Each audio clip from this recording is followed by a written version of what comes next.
VCU with Andrew is back, y'all. And tonight we are talking about the origins of the Sith. What if Andrew would have started counting? 1, 2, 3. I would have been like 1 Sith, 2 Sith, 3 Sith, 4. Oh, I should have thought of that ahead of time. Yeah, it's fine. nope.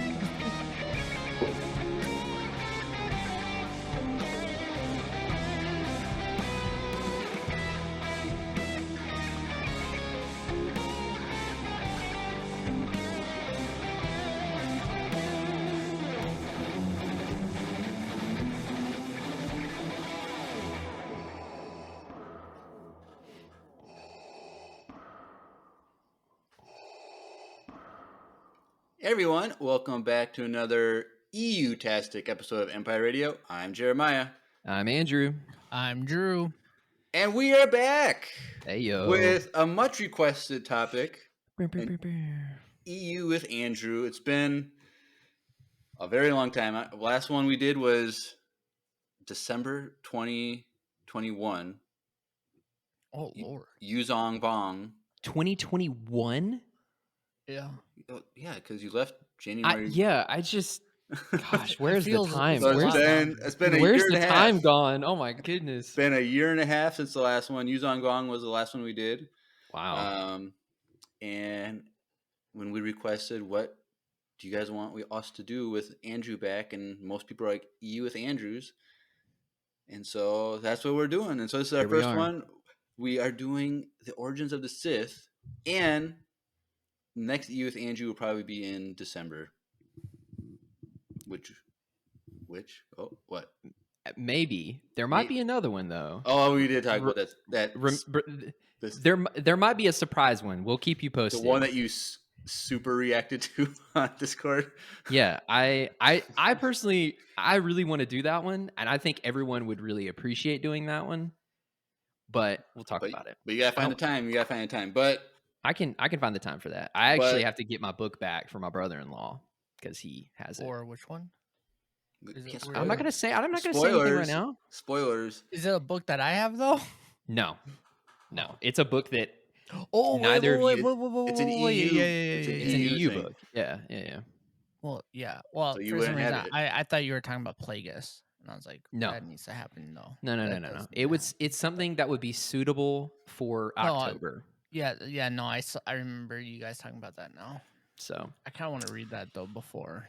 you should with the audiobook if we're thinking the same thing. I mean, obviously. You really should. Anyways, for those of you that are watching the video version on YouTube or on the stream, what's up? Welcome. I've set my LED light behind me to the fire setting in honor of tonight's topic, just so I can set the mood a little bit more. I also set my bottom light to red. So. I saw that. Good job. It's nice.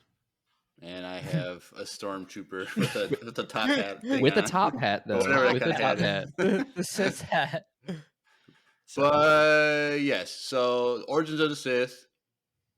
So, because we did Origins of the Jedi type of thing. We did. Which yeah, was so like discovery of the use of the Force. It was kind of like a. Yeah. So what's the difference between that and what we're being presented to today? So first and foremost, I was actually going to do another topic. I was planning on doing Darth Nihilus. Ooh. And because a bunch of people wanted that one. And when I was researching for it, there wasn't enough. I could have done it, but it probably would have been a bit of a shorter episode.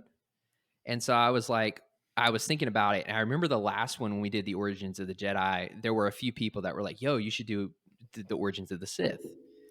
And I was like, that has more than enough information. And so I started researching and I realized how deep I was in because there's so much information. But the main difference, and we'll talk about this in a bit, the Origins of the Jedi in the expanded universe are very clean cut and pretty much straightforward. The Tho Yor thing happened. We're actually going to do a recap, so we'll get into that. But it's pretty straightforward. And some things happen. They fight some. Boom, the Jedi are here. The Sith, however, are not as clean cut. And it's kind of two separate branches of history kind of combining into one eventually. So we'll talk about that in a bit. But the whole point of this episode is to get you from the dawn of the Jedi and the Sith species up to the point where the what would be called the classic Sith Empire forms. So we're not there. There's so much history there. Like there's just so much history that we wouldn't have time to go through it all. So there had to be a clear stopping point, and the goal is to get us from the very early beginnings of everything to the point where they enter into the empire that is most similar to what we know today, or more specifically, what it was up to the point of Darth Bane, which of course drastically changes into the rule of two. So, which is also a you with Andrew did. We did Darth Bane, right? We did, yes. So, There's some things that happen in Darth Bane and Darth Revan, those two, that will also kind of show up. There will be some commonalities between everything. You'll hear some familiar phrases, some familiar locations, and all that stuff. So it should be a lot of fun. Cool. So we've got like 20-something thousand years of history to Buckle cover. up. So Buckle up. Buckle up, Buttercup. But before we dive into that, we need to make a final announcement, Jeremiah. That is true. We were like, we guys talk about this first, and we didn't. Yes. So. Yes. No, it's okay. It's okay. So we are recording this on July 7th. Oh, I was off. July 7th. 7th.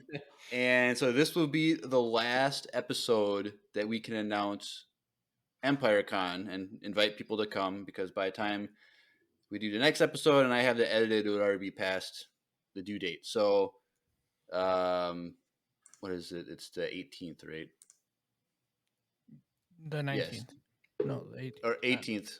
So July 18th is the last day to sign up for EmpireCon. So we got people signed up.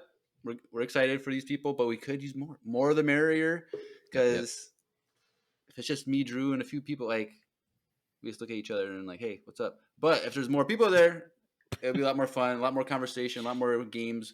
The live podcast episode in front of a studio audience of our fans will be more engaging.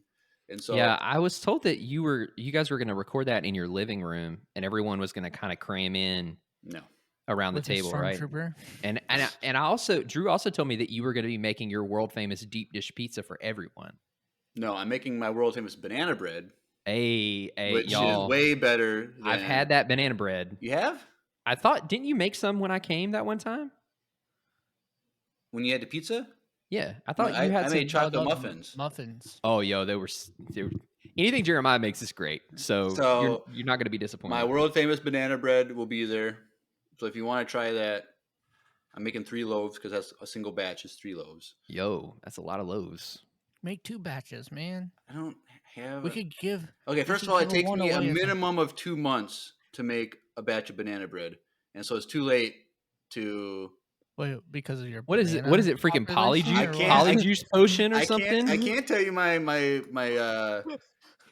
What's the phrase? My freaking polyjuice potion. My proprietary process of making banana bread takes at least 2 months, and so it's too late to. Dang. To do that. Well, I will say a whole thing, but I guess not. I will say, as someone who is hung out with both of you, my grammar's not working tonight. As someone who has hung out with both Jeremiah and Drew in person before many times, you're gonna have fun. Like, yeah. Don't get me wrong. It's going to be a lot of fun. So just sign up. Yeah. If you have the money, you can make it happen. You should. It's going to be a lot of fun. Yep. So get it done. We are hoping we'll have a commercial later on for this, but we're hoping to have the VCU fully illustrated very, very soon, and that'll be fully edited, and we'll be able to debut that at EmpireCon. Yeah, Jeremiah's been slaving over that thing for many an hour. So. Like, it's almost done. Like, Dazdor's computer is barely staying alive trying to render out this last one that he's doing. Like, he's saying it's taking forever and ever for it to render, and it's only like a minute-long thing. So, do you know what he's using? No. Okay. I could ask him. That's okay. Don't ask, don't tell. I'm just a nerd, so But I'm just curious. yeah, so we're excited for that. It's a lot of work. I'm kind of like, I don't know, 80% done with getting that done. So, but that's at Empire Con, and so we love hanging out, going to Wesley Andrews Coffee and Tea Friday, doing a rented space on Saturday during the day, and then at night we have a theater rental that we'll watch a Star Wars film, and then Sunday we will be going to Mall of America for a scavenger hunt. So that'll be fun. Yeah, Wesley Andrews is one of the top 3 things I miss. Top 5 I miss about Minnesota. What are the other 4? The other 4, you and Drew. So those are 2. Ooh. Those are 2. Yeah. Well, I mean, I'm not going to group you together. That you're worth more than that. So you, Drew, Wesley Andrews, Mall of America. You miss Mall of America? Yeah, I mean, Dude, well, I there's mean, we something have about really it. we have really nice malls here, but it has charm.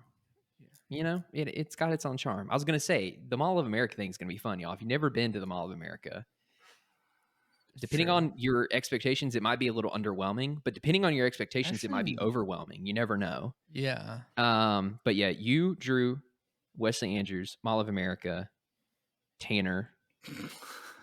I miss Tanner. Tanner's great. I'm sure I'm Yeah. missing something. I was gonna say Raising Cane's, but I found out we have that here. So, you know. Yep. Anyways, so I you don't like- all that to say, prefer Chick-fil-A over Raising Cane's. well, we have that too. So I can Well, we can that's do why I either didn't- one. But yeah, so you should come to EmpireCon. Yep. All right. Cool. Andrew, are you ready? Yeah. I'm glad right. I have a mute button on my microphone because I just sneezed. I was like, I saw you jerk, and I'm like, I didn't hear Oh anything. yeah, I was like, it's I thought you were like dabbing welcome. for a second. I was like, why are you dabbing with Yo, EmpireCon? hold on. Before we start, Will just said it's bow time in the chat. And I literally had a conversation with my in-laws like 2 days ago about how much I miss Bojangles. I know neither of you know what I'm talking about, but I miss the Bo's chicken sandwich, the fries, and the sweet tea. You didn't take No, me but I to- took you to Cookout, and it changed your life. That's facts. I remember you were like, you kept going, there's so much food. You get so much food. I was like, yo, that's Cookout's thing, man. For the price? Oh yeah, it's super cheap and you get a ton of food. But anyways, I digress. All right, everyone ready? Yep. Cookout is a glorious place. Yeah, I miss North Carolina. Cookout and Bojangles are top 5 for me for sure. You know, my families and our families are there, but I miss the food too. I didn't know that South Carolina had alligators. Okay. Random.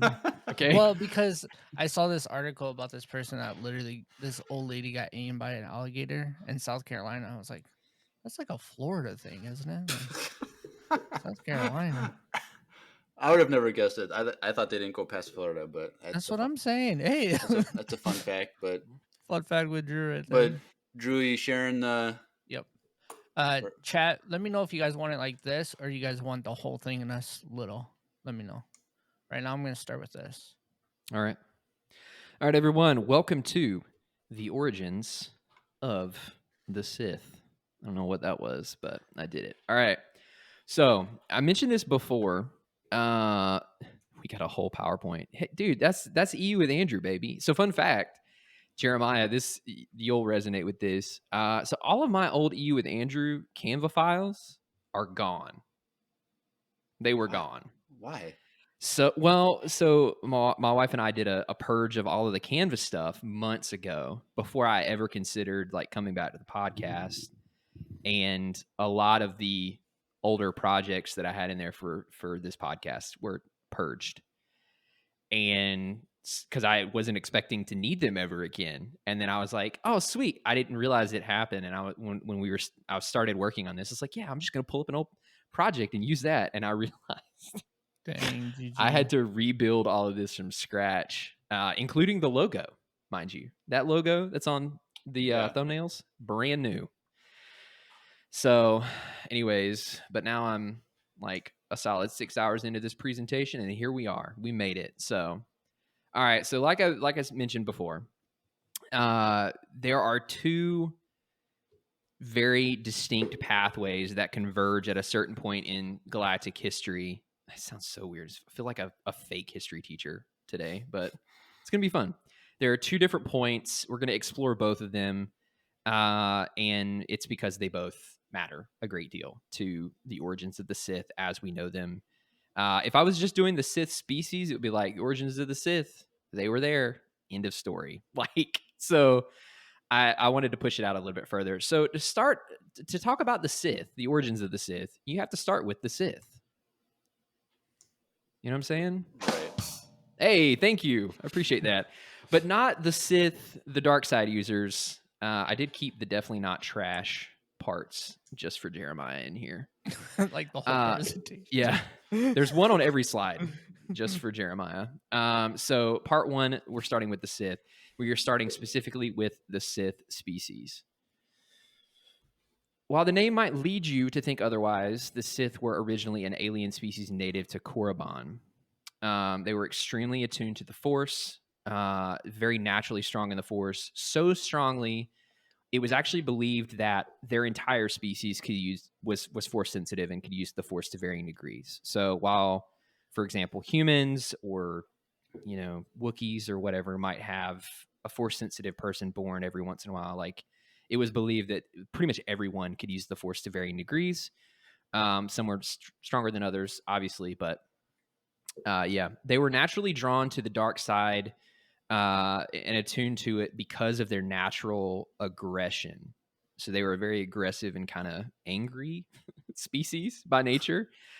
Which, because of that and their attuning to the Force, they were just naturally inclined to the dark side. At one point, it was even said that they learned to use the dark side of the Force specifically to sustain themselves. It was like that symbiotic of a relationship. But through the course of their evolution, they eventually became a more or less advanced civilization. They were still very tribal and kind of rudimentary, but advanced as far as language and economies and stuff like that. When they evolved into a civilization, of course, with that came kingdoms and rulers naturally as a part of that. The interesting thing is that they developed into a very rigid caste system, extremely rigid, which is not surprising for dark side users, that eventually led to the development of subspecies along those caste lines, accelerated by dark side alchemy. So one of their big things was alchemy, like Sith alchemy. Think like some of the stuff that Sidious might have done in the Clone Wars, or the Night Sisters on Dathomir, or stuff like that. But it was an early form of that, and they physically changed over the course of millennia their shape and their appearances based on this caste system because of the alchemy. So the first caste and the highest of them is the Kisai. They were priests. They were called priests, but they were intellectuals, extremely strong in the Force. Maybe not as physically powerful, but very powerful in the Force. Dedicated to the pursuit of knowledge and learning about the Force. Huh? And kissing? No, get out. Boo. Well, like, look at those lips, though. They're pretty. Yeah. Well, it's like a mustache. I know, it's it was like a joke. Oh, okay. I know it was a mustache. It was the same color as her lips. I was like, oh, it kind of looks like a. So this brings me to a good point. So it was surprisingly difficult to find images of the Sith. There's not a lot of media, visual media, I should say, on it. There's some comics and stuff, but even those are kind of difficult to find. So I had to pull from anywhere and everywhere that I could. But anyways, so they were the highest caste. They were the most privileged, the most influence, etc. Just below them, the Zugaruk, which were basically engineers. They were intelligent, extremely smart. They handled the technology and the building and stuff like that. They were not as strong in the Force, though. So therefore, they did not have as high of a spot in the caste system. What are you laughing at? Is it just me, or does that guy look like if Gru was a Sith? Doesn't it kind of like grew just a A little little bit? bit, just a little bit. The interesting thing about this Sith is that they have like this weird tan color skin. That wasn't a thing. I don't know where this artist's depiction came from, but like that wasn't really a normal thing. But the next cast underneath the engineers were the Masasi. They were warriors, and they had that characteristic kind of big, like almost headdress, kind of scaly Like a looking thing on mane. them. Yeah. They were not intelligent, but extremely powerful in battle. So your brutes, Gotcha. they would charge, wreck people. But if you wouldn't ask them to think about anything, really, make decisions. That wouldn't be a thing. And then of course I didn't put this in this in here, but the lowest of the cast were slaves. They had throughout the millennia, they enslaved one another and eventually enslaved other species and races, and they treated them extremely poorly. Like they regarded them as dirt. So classic dark side aligned people. Am I right? So of course, with all that comes the fact that as they developed, they were constantly at war with one another. Not necessarily surprising, because you see that all through history with the Sith in varying stages of development, but they were always at war with one another. So there's your primer in the Sith species. Moving on to part 2. Any questions? So, like you said, like earlier, they had like a civilization with rulers and stuff. Yep. So, like, if that's like established and there's a caste system, like, why was there war between each other if there was like that system put in place, or was it like countries kind of all had the same caste system, but countries? Great question. So they were very tribal. So they developed into a single civilization that was fractured into tribes and kingdoms. You're going to see the development of the alternative here in part 2. However, up until that point, there were many rulers, many different smaller kingdoms, and of course, within those, the caste system remained. So they had the priests in one place as the same as the other place. Hopefully that answers your question, but basically they were extremely fragmented, and they in the search for power over their geographical neighbors, they constantly were at war, trying to subjugate the other people. It was really nasty. It was pretty bad. Okay. But great question, though. Any other questions? No. Sick. No. Drew? No? You good? Okay. No. Part 2, the reign of the axe. So this is where things begin to change in the Sith species history. So right now, remember, we are only focusing on the Sith as a species. In approximately, it's really hard to pin the exact date, but in approximately 28,000 BBY, Korriban is finally united for the very first time under someone named King Adus.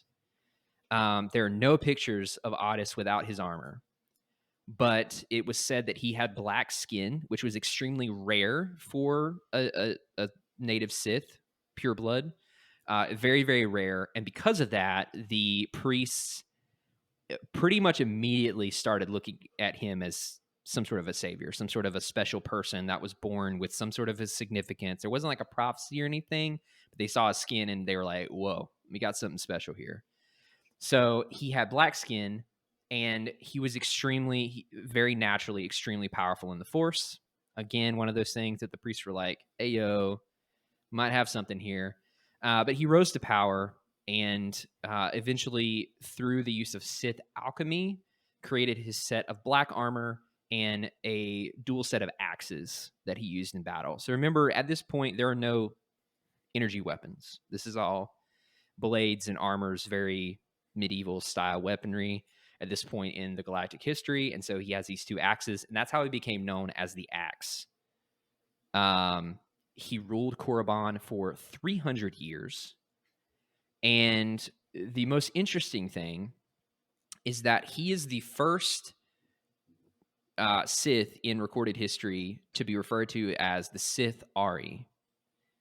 Now, for those of you that are very familiar with the Darth Bane story, you'll be familiar with the term Sith Ari, but it means something very different. And we'll talk about the differences later. But in this case, we are not referring to the prophetic Sith Ari that will destroy the Sith and rebuild them into something new. This literally means, in the Sith native tongue, overlord. So he is the first overlord of all of the Sith people united as one. He was the first and really the only person that was ever strong enough to do that and to lead them as a people cohesively. Fun. Yep. But of course, there's always someone else in the galaxy, right? Well, up until this point, the Sith had been completely isolated up until about 27,700 BBY. They're completely isolated. So remember, Korriban is in the Outer Rim. It's worth noting that at the beginnings of the galaxy, except for the Rakata, which we'll hit on here in a second, most of civilization had developed around the core.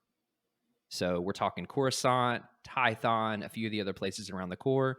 And it took a very long time for them to venture out into space because for the longest time, they didn't have hyperdrive. So they literally, in one of the videos that I was watching, it was one of the like full galactic history videos. It mentioned that they would literally freeze themselves in carbonite because it took them so long to travel from one place to the other sublight. Yeah, I mean, you're talking hundreds of years for a journey. So it was very difficult for people to get out and especially get as far as the Outer Rim. So they are completely undisturbed as a people. They're in isolation in their own echo chamber. But then that changes in 27,700 BBY because the Rakatan Empire discovers them. Now, those of you familiar with Revan's story and the origin of the Jedi story will be very familiar with the Rakatan Empire. Basically, they were an extremely evil, extremely vile, dark side aligned people, alien species, that were the first to figure out hyperdrive travel. They were the ones who created the Star Forge that is very big in the Knights of the Old Republic story. They were extremely advanced. Like, they had technology no one else had. We'll talk about this later, but they had force sabers, which were the first like energy-based lightsaber type weapons. Super smart, extremely evil, extremely powerful. And one of the things they did when they started taking over the galaxy and exploring is they would initially be drawn to very force sensitive, very force heavy planets.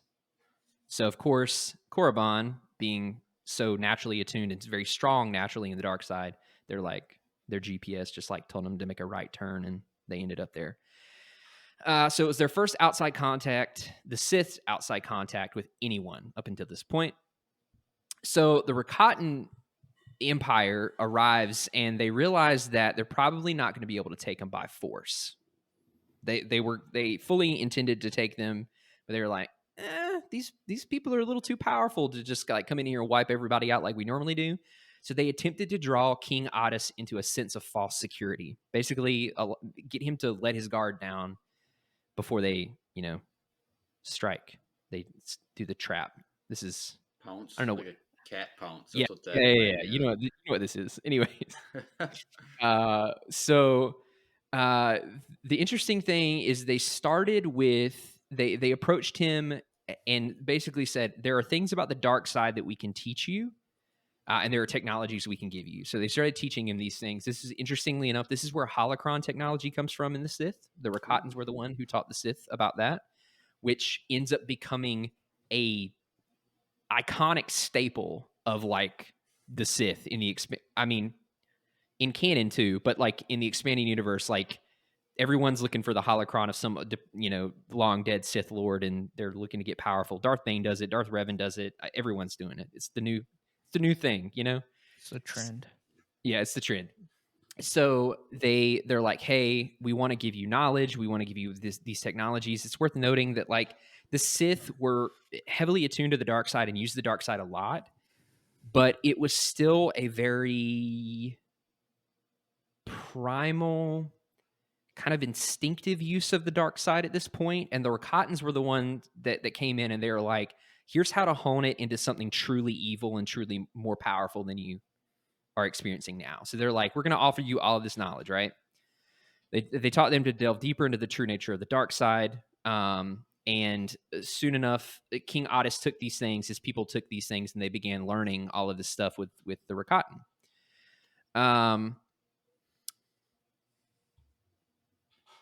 The interesting thing is that King Otis eventually discovers their plot, and it's not really said how, but him or one of his advisors is like, yo, the Rakatans are about to stab you in the back. And he's like, no, we're not doing that. So he rallies his people. They enter into a very brief war with the Rakatan people, and the Rakatans are defeated. The interesting thing about that is that the Sith were the first species to ever beat the Rakatans in battle. They were that powerful. Up until that point, the Rakatans had literally come through the galaxy unchallenged and just subjugated people, took them over, killed people. I mean, they were terrible. They were absolutely terrible. And then the Sith were the first ones to be like, no, we're not doing that. The only unfortunate thing is that in the process, King Otis is killed towards the end of the war, and Korriban at this point is left a desolate wasteland, very uninhabitable. So they won. They claimed their victory. They were the first to beat the Rakatan people, but it came at a very heavy cost. Any questions? Anybody in the chat? There's like a 3-minute delay, so Not that much, but no, that's interesting. I do remember the name, the Rakatans, and those weird heads that they have. This is a weird. Yeah, they were. It's like a nerdy species, but they're like super evil and powerful. Yeah, they were. They were really big in the Origins of the Jedi story, and they were also like an integral part of KOTOR. Like, because the whole thing in KOTOR is trying to find the Star Forge, and the Star Forge is the Rakatan super weapon that they built, thousands of years before. So they, in the EU, they're kind of the first like major threat to the galaxy. And they were because, I mean, the Republic really hadn't been formed yet. They didn't have a military. Like the Jedi or even the Jedi Order in either form wasn't really a thing. They were towards the end of the Rakatan Empire, but in one of the sources when I was reading about this, after this defeat, so it's mentioned that they didn't have a very long rule after this defeat, but that rule was 2,000 more years. So they were the main force in the galaxy, in large parts of the galaxy, and they ruled for 2,000 more years. But in terms of the span of their empire, it was a very short period of time after that defeat. Right. But their empire was literally called the Rakatan Infinite Empire. Like, they had that much clout. So, anyways, but yeah, any questions so far before we move on to part 3? No. Sweet. All right, part 3. We're picking up right after the defeat of the Rakatan Empire in a divided empire. So, like I mentioned, King Otis is killed.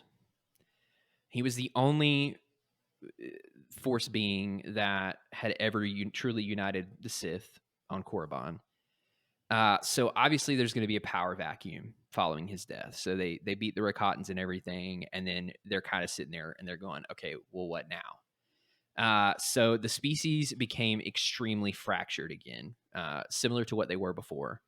One thing that was really interesting is that they co-opted Rakatan hyperdrive technology that had been left during the struggle. and actually figured out ways for interplanetary like hyperspace travel. So some of the Sith species like literally fled. They got out of there.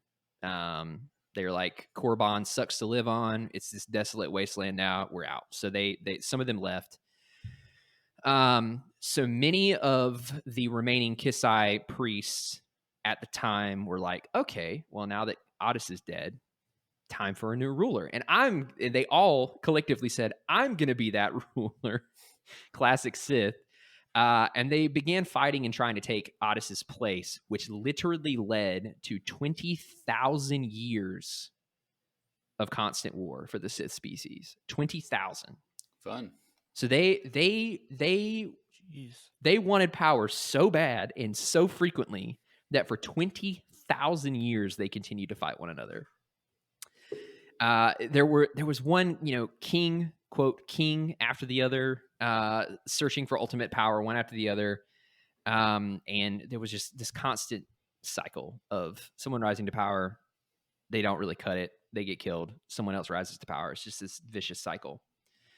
The main takeaway from this section is that during this time, Otis became idolized because of what he was able to do, and his title, Sith Ari, like I mentioned before, became synonymous with a perfect dark side being, one that would eventually destroy the Sith and remake them into something greater. This was when the prophecy of the Sith Ari was made by one of the priests. It's very difficult to pinpoint the exact time, but it was first written.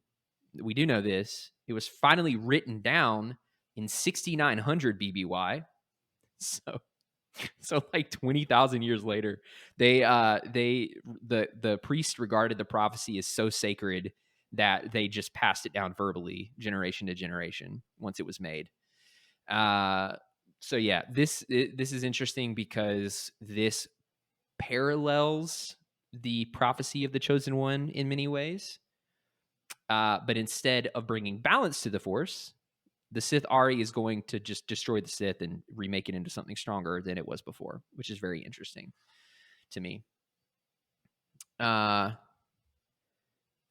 then no Sith King got remotely close to what Otis accomplished until 7,000 BBY. So we've gone from like 26,000 BBY. We've jumped 20,000 years, about 20,000 years to 7,000 BBY. At this time, a Sith by the name of Hakagram Grosh rose to power, and he was really the first ruler to get remotely close to what Otis did. There's not much about him, but it is very clear that he was like kind of hot stuff at the time, if you will. However, during his rule in 6700 BBY, so about 300 years later, everything would change. But before we talk about everything changing, we have to stop and kind of revisit the Sith from the opposite end, the other history that I mentioned. So while all this is happening, something else is going on throughout history that we will discuss here in just a second. All right, cool. Well, we are going to take a little commercial break for the VCU, which is almost done, but we still got to play it until it is done. So Heyo. Let's take a listen to our good friend, Lucy. Hey everyone, Lucy here, and I'm pleased to tell you that some of my fellow Empire Radio listeners and I made a fantastic original Star Wars audio drama, all through sending voicemails to the pod. It's called the Voicemail Cinematic Universe. Here's the thing, we need your help. The Empire's goal is to get an illustration made by us listeners for every single voicemail, and we have quite a ways to go. So if you have any sort of artistic abilities, join the crew. Any type of media is welcome. Lego scenes, digital art, paintings. You could even make food art. If you answer this call to action, there's a link in the description that leads directly to a Google Doc. It tells you exactly how to submit your art. This whole VCU project will be 100% fan-made, and we can't wait to see everyone's work. In the words of Emperor Palpatine, do it. Do it.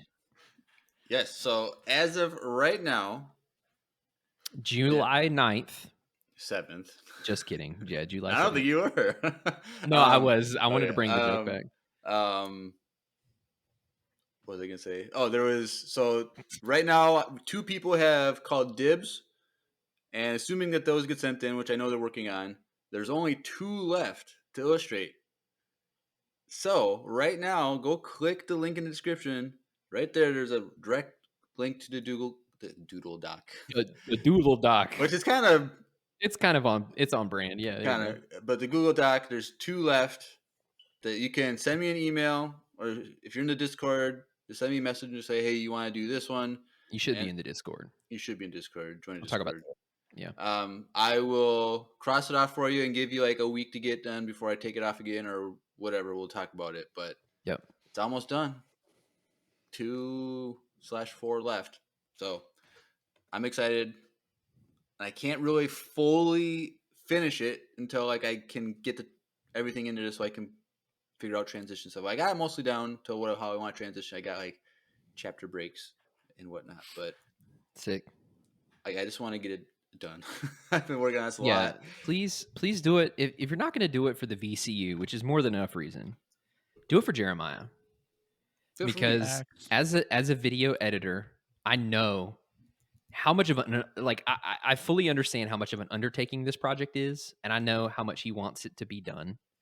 So do it for Jeremiah. Yes, and also we haven't mentioned this in a while, but Lucy and Addie have written a 10-part audio drama sequel for this story. That's impressive. And Lucy has said on her podcast, like, hey, we're hoping to launch episode 1 on like September, like first Sunday in September or whatever it is, which would just be a couple weeks after EmpireCon. So that's her hope, and she's hoping that she can watch the VCU full thing at EmpireCon, and then 2 weeks later, the continuation of the story on her podcast can be. So we don't want to delay Lucy. Like her and Addie have been working a lot on this. They've been working on this for do it for Jeremiah. Do it for Lucy. Do it for Addie. Do it for Addie. Do it for Empire Radio. I mean, you've got 4 great reasons right there. And I may or may not have my voice acting debut as myself. I may or may not. I don't know. What? You don't know. So do it for me, Lucy, Addie. Do it for the VCU. Do it for the Vine. The Vine. The Vine. I can't believe Vine. The crazy thing is there are probably some listeners for this podcast that don't know what Vine is. That is true. That is insane. It makes me feel like Sad. An old person. And if they don't know what Vine is, that means they don't know what MySpace is. Yo, I had a hot streak on MySpace. Everybody did, but you can still log into MySpace. Like once a year for some reason, I just like log into it. But like, but nothing's on there, right? No, it's all your stuff is all still there. But your music isn't though, right? Probably, I don't know. But it's the formatting of profile pages and stuff is terrible. It's the worst formatting of anything I've ever seen. Like, it's easier for me to use a Mac than it is to like navigate MySpace. Dude. Shots fired. That being said, VCU 2 left. Shoot me an email. I can let you call dibs. Do it. Yeah, I love how that entire time during the break, the entire time you're talking, Drew's over there playing with a Boba Fett toy. Is he? Is that what he's doing? Yeah, he has a what is that? A Black Series figure? No, it's those build ones. But I found it because it's missing pieces and Big flex. Oh, okay. Not really. All right. Well, oh yeah, Drew. We had a hot take last week, just for you and Boba Fett, which nobody knows about, so they're really confused. But eventually, someday, you will. Yeah. I'm not going to give anything away, but we did a special recording, and it had something just for Drew. And That I would have wasn't probably made in him there. sad. Anyways, On that note. on that note, all right, we ready to get back into it? Yes. All right. So just to recap here, up until this point, the entire thing, the entire story has been focused on the Sith as a species. Because remember, they were a thing before the Sith as the dark side force using group was around. They were a thing far before that. And I think one thing that a lot of people who might not know the story of the Sith and know much about the EU, I think the question that comes to mind a lot for people is like, how did the species as the Sith solely become the Sith order that we know today? Like what was that transition like? And so to get to that transition point, as I mentioned earlier, we have to kind of hit this from two different angles. So the first with the Sith species, and now we need to go all the way back to the Jedi, the origins of the Jedi Order, and that subsect of Force users. So we did this in a previous E with Andrew episode. So if you want to know a like super in-depth explanation, you want to hear that whole thing about the origins of the Jedi, I would highly recommend going and watching that. But to give everyone a little bit of context, if you're tuning in for the first time, welcome, by the way. Part 4 is going to be a short recap of the beginnings of the Jedi because it's a very important context. All right, so many of you might remember the Tho Yor. So approximately 36,453 BBY, the Tho Yor land on multiple planets. So the planets included Ando Prime, Kashyyyk, Ryloth, Dathomir, and Manan, which Manan is a reference to a planet that you play on in KOTOR. So fun fact there. If you played KOTOR, you remember Manan. They land, and then a undisclosed amount of time passes, but it's a very long period of time. People begin to worship these things. They kind of build civilizations around them. And then eventually they draw the inhabitants into the Tho Yor. They open up and they draw them in through the Force. It's kind of a call to Force users that can sense those things. They enter the Tho Yor, then take the inhabitants through space, picking up a few others on the way to Tython, the deep core world of Tython. That is, if you remember, extremely attuned to the Force. Very, very, very much attuned to the Force. Which we'll talk about in a second. And then each of the Tho Yor become a temple. So if you're watching the video, that top image is a section from the comic that we touched on where the Dai Bendu are going into the Tho Yor. And then, of course, the bottom image is the 9 Tho Yor becoming the different temples. Really quickly, the Jedi temples, they had 9 of them. There was one temple of balance.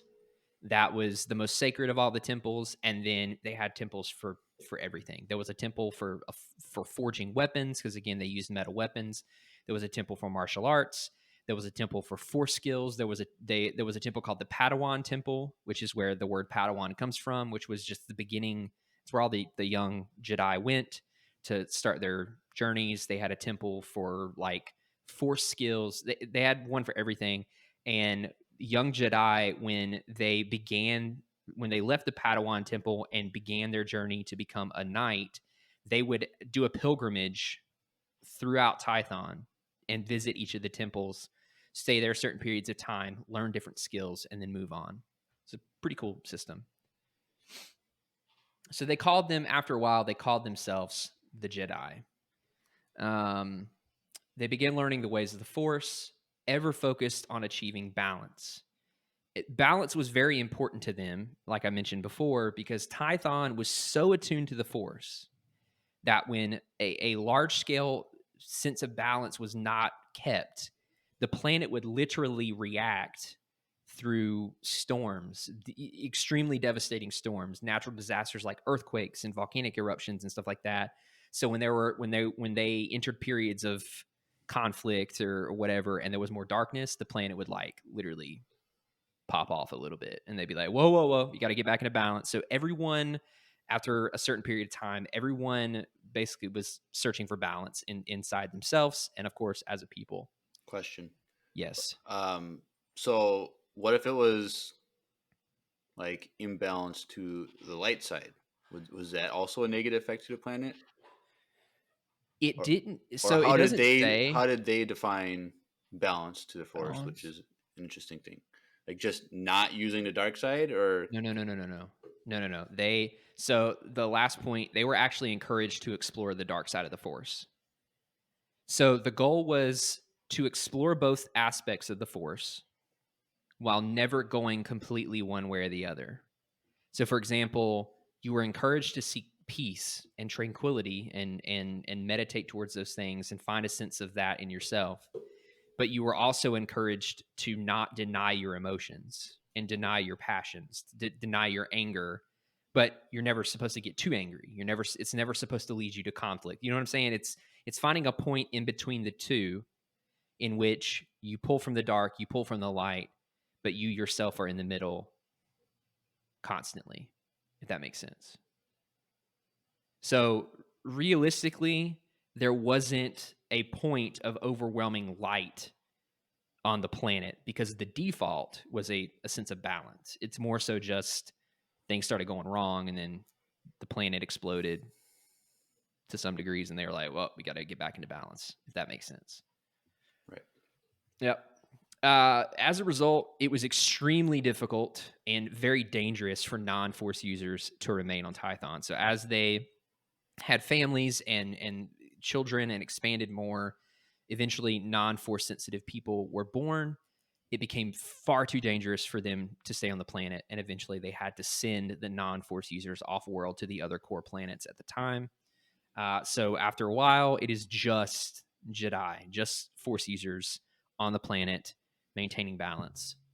They did go out eventually to serve the outside planets. So they had what was called Jedi Rangers, which was the equivalent of a Jedi Knight that would go out. Some of them would like leave Tython after their training and not return for many years. They would just kind of fly around and act as marshals. They would react to struggles, different things that were happening based on requests of planets, but also as the Force led them. So that is the Jedi kind of in a nutshell. Of course, if you want to go back and listen to the podcast, we go into much more detail on that. But part 6 is when balance, or part 5, is when balance is shattered for the first time for the Jedi. So I think we actually touched on this a little bit in the podcast episode. But the novel, I think it's Into the Void. Dawn of the Jedi, Into the Void touches on this a little bit as well, and it's a really good story if you haven't read it. In 25,793 BBY, the Rakatan Force Hound named Zesh with an X crash lands on Tython and brings with him what is called a Force Saber. So the Rakatan Empire had what was called Force Hounds, and they were non-Rakatan Force-sensitive beings, humans and some other species that were very highly trained. They acted as they could be assassins, but they also worked to basically kind of sniff out Force users for either capture or to be killed. That's why they took the name Force Hounds. But Zesh is the one that kind of brings this massive change to Tython because he brings with him the Force Saber, which is something that they had never seen before. So if you're looking at the presentation, the bottom picture is kind of an example of what a Jedi sword might be. So it was said that there was a crystal and it's never explicitly stated if it's Kyber or not, but there's a crystal in the hilt of the sword. And when they're making their sword, they go through a ritual where they go deep into the Force and they basically meld the crystal and the metal of the blade together as one, and then imbue the crystal with Force energy, and it takes on this kind of like symbiotic Force relationship with the wielder in a similar way that the lightsaber and the Kyber crystal do, where it's like You know, you could pick up someone else's sword, but it's not going to be as effective as if the original user is wielding it because of their connection to the Force. So it was kind of like all of the depictions look kind of like katanas, but not at the same time. Anyways, so up until that point, they had never seen an energy-based weapon before, and of course, when he brings the Force saber, it like blows their mind. So the Force saber again is a predecessor to the lightsaber. There was a crystal in the hilt, this metal hilt, very similar to the lightsaber, except the main difference is that there is no power source in the hilt of a Force saber. The power source for a Force saber is the dark side of the Force, and it's only the dark side of the Force at this point in time. So you had to embrace the dark side of the Force to a certain degree to be able to get it to ignite. There's a comic, there's a comic where a lot of these images have been pulled from on the Dawn of the Jedi. And when he first arrives, it's like there's even sections where the Jedi pick it up and they can't get it to work because they're not attuned enough to the dark side in one direction to make it ignite the way he can. But they become increasingly interested in using it. It's also worth mentioning that this was one of the Rakatan inventions. That I think I mentioned that before, but this was one of the things that they created and was one of the technological advances that helped them kind of lord over the other species that they conquered. But this single thing led them to a point where their balance would be shattered. This like single thing. Because some people wanted to use it and some people were like, no, we don't need it. And of course, the people who really wanted to use it had to accept and embrace the dark side more. Makes sense. Right? So, the Force Wars. So, this led to part of the Jedi align themselves with Ashla, which is the light side of the Force. You might recognize that name from Rebels, even, or Ahsoka. But there were two moons orbiting Tython that they named Ashla and Bogan, and one was really light and pretty, one was dark, and they used that to kind of signify and inform their understanding of the dark and light sides of the Force. So some of them align with Ashla, some of them align with Bogan, the dark and the light. Obviously, the ones that align with Bogan wanted the fancy sword. The result of this schism was known as the Force Wars. It was a decade-long conflict, so a full 10 years of conflict between these two groups of people. Constant fighting among what were once very united allies. This is the first time there's a big fracture like we see here. In the end, around 25783 BBY, it left Tython, which was deeply attuned to the Force, absolutely devastated and uninhabitable. So that was the main effect that happened, is like they're fighting. Tython has no idea what to do. It just freaks out and begins destroying itself and stuff. So I wonder if, even though technically, this isn't canon, but yeah, I wonder if this destruction of Tython is why Tython in The Mandalorian is deserted and there's nothing there. Like, if it's possible, it's the same thing. It's very possible. In the EU, they had to leave Tython, and we'll talk about this in a little bit. But one aspect of them, the Jedi leaving, is because it needed to heal itself. Like the planet need to physically go through a period of millennia of like just being untouched so it can reset, because the damage from this was so bad. So it's possible. So I'm trying to remember though, like when Ahsoka tells Mando to bring Grogu there, does she say there was a Jedi temple there? Is that what she said? Like, I don't remember. Or what was? There's a temple there. I can't remember. I think it was like there's a temple that's like super strong in the Force or something like that. But I wonder if she But- mentioned Jedi Temple or not. But I can't remember. Yeah. Yeah, that's one of the reasons why I was really excited when they mentioned Tython, because I was like, oh, this is the big boy planet where you like have to be force sensitive to basically survive there, because everything's like all the animals and stuff were force sensitive too. So like you have like force dinosaurs running around that are super strong, you know. But yeah, like it ravaged Tython.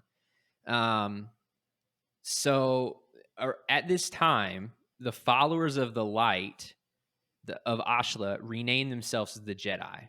This is where they fully adopted what would be the 4-letter word that the order would come to be known as for many millennia. The interesting thing is that the Jedi at the time were like, okay, we won the war. So they won eventually. And they're like, we can't just leave these people alone. Big distinguishing factor between the normal Jedi Order, and this actually happens another time, which we'll talk about, but they were like, it's not just enough to win. We really need to make sure this doesn't happen again. And so they mounted a final assault and actually killed the rest of them. So good job, Jedi. You did it. You did the thing. So at this point, they are solely a group of light side force users, and they leave Tython because it's uninhabitable. Sublight, so it takes them a really long time, but they settle on a planet called Ossus, where they will be based for a good while. Yeah. Fun. Any questions? We've entered a little bit into new territory here from the original podcast episode. So, any questions on this? No. No. Okay. Part Or 6. Maybe a question. Okay, going back. What's up? At this point, what happened to the Rakatan people? Are they still around, or are they dead now? Or Great question. So in this story, the Dawn of the Jedi comics, the Rakatan actually attack Tython. So Zesh is like a whole part of it, like a Rakatan subplot to find Tython. They find him. The Jedi actually repel them and like wipe the floor with them eventually. They are not completely destroyed, but this and the Sith defeat both kind of lead to the eventual end of the Rakatan Empire over time. So the Rakatans actually, so ironic. After doing all the stuff that they do, their species alone gets hit with a virus that only affects their species, that extremely limits their connection to the Force. So like, maybe it's just karma. I don't know. But like after all that, they get hit with this virus and they basically slowly begin to die out because they don't have their force powers and they're not as strong without their force powers. So eat your vitamins, kids. Yeah, eat your vitamins, drink your milk. Don't become a Rakatan. All right. Part 6, the First Great Schism. So there are 4 of these. We're only gonna touch on 2 because it's only the 2 that really matter. But for this story, so well, they are the Jedi now. They're not the Jedi. The Jedi have now been settled on Ossus, and they've been training for about 1,000 years. They're very, again, kind of in the same way the Sith are. They're very uninterrupted. There's no contact to the outside world. They're just kind of doing their own like monk hermit thing on Ossus. But they have shifted into this mentality that they're only using the light side of the Force in the same way that the Jedi today that we know today are. So they looked at the Force Wars and they're like, obviously embracing the dark completely is a really bad idea. So we're going to the pendulum's going to swing the opposite way, and we're only going to embrace the light. They stayed isolated for a very long time, but during this period of time, the Republic was slowly beginning to like get hyperspace travel and kind of expand its borders out from the core. Eventually they land on Ossus. Representatives from the Republic, and the Republic were like, yo, these guys are pretty lit. Let's see if they want to join the Republic. And they join, And I put that in quotations because like they became a part of the Republic and said that they would be willing to help, but they were also like, all the other times, just leave us alone.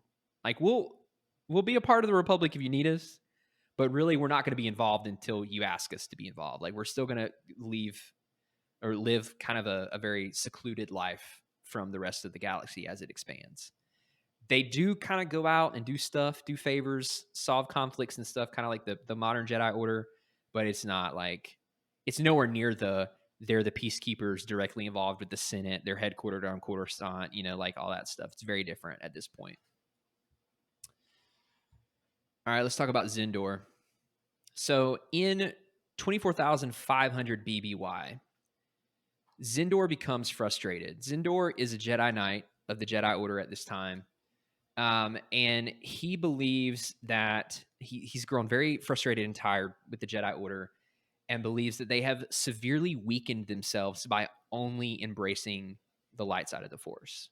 He's like, yo, we're not far enough removed that we've all forgotten the way we used to be. I mean, it's a good long while, but they've still got records. He's like, yo, we need to get back to this because we're stronger. We're more resilient. We're better rounded, well-rounded that way. And you're not doing the right thing now, essentially. So he petitions to the council in a peaceful way to leave Ossus to start his own Jedi Academy.